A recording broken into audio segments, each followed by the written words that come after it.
पिछले चंद हफ्तों से जो स्टेटमेंट्स महाराष्ट्र के सरकार के मिनिस्टर्स और चीफ मिनिस्टर तरफ से आ रहे हैं उसको देखने की जरूरत है।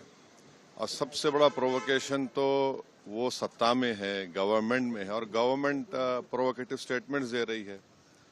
और बड़ा अफसोसनाक है, आप देख लीजिए पिछले 4-5 दिन पुराना स्टेटमेंट उठाकर देख लीजिए, तो ये वो खुद प्रोवोकेशन किए और उनको इस बात की अपनी जिम्मेदारी का एहसास भी नहीं है कि वो मंत्री हैं, मुख्यमंत्री हैं।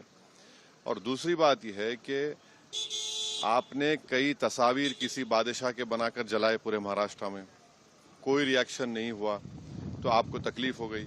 तो आपने क्या किया कि कुरान की जो आयतें हैं, जो वर्सेस हैं कुरान के, जो एक कपड़े पर लिखी जाती हैं, उसको आपने जलाया।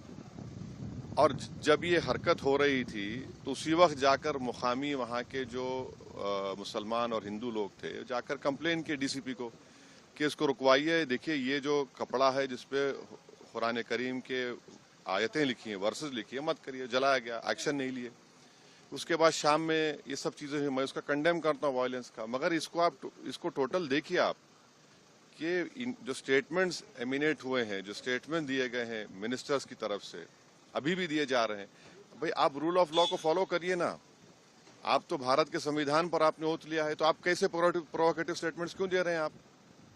भाई मुझे किसी चीज कोई चीज पसंद नहीं है, आपको कोई चीज पसंद नहीं है, तो कोई भी अपनी नापसंद का इजहार कानून को हाथ में ले करेगा क्या? ये देखने की जरूरत है। तो ये बहुत गलत हो रहा है, सरकार की जिम्मेदारी है, ये सरकार की गलती है, इंटेलिजेंस की फेलियर है। उस जगह जहां से महाराष्ट्र के मुख्यमंत्री आते हैं, और ये जो वायलेंस हुआ है हमारे केंद्रीय मंत्री के घर के करीब है पूरा, ये बड़ी गलत बात हो रही है। अब हो गया। सर, फडणवीस साहब ने कहा है कि ये बहुत रिग्रेटेबल है, बहुत दुख की बात है कि स्टेट एक्सचेकर से औरंगजेब के कब्र की देखभाल करनी पड़ती है। आप सत्ता में हैं, आपके जो आइडियोलॉजी है उसको बाजू रखिए। आपकी आइडियोलॉजी होने चाहिए भारत का कॉन्स्टिट्यूशन और रूल ऑफ लॉ को अपहोल्ड करना। 6 दिसंबर 1992 को क्या हुआ, और उसके बाद सुप्रीम कोर्ट ने उसको एग्रीगियस एक्ट कहा।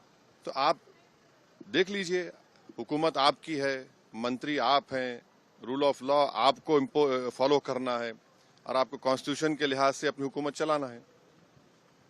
Thank you.